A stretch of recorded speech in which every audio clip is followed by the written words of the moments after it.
choose one or all. Mother's Day today. Fried chicken. Chicken I look am brown one and of the nice. child who does not have a mother.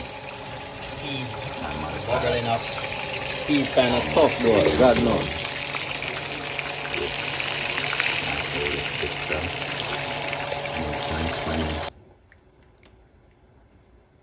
in 2019.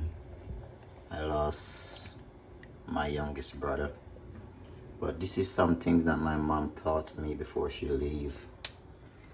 She made sure she teach me how to cook.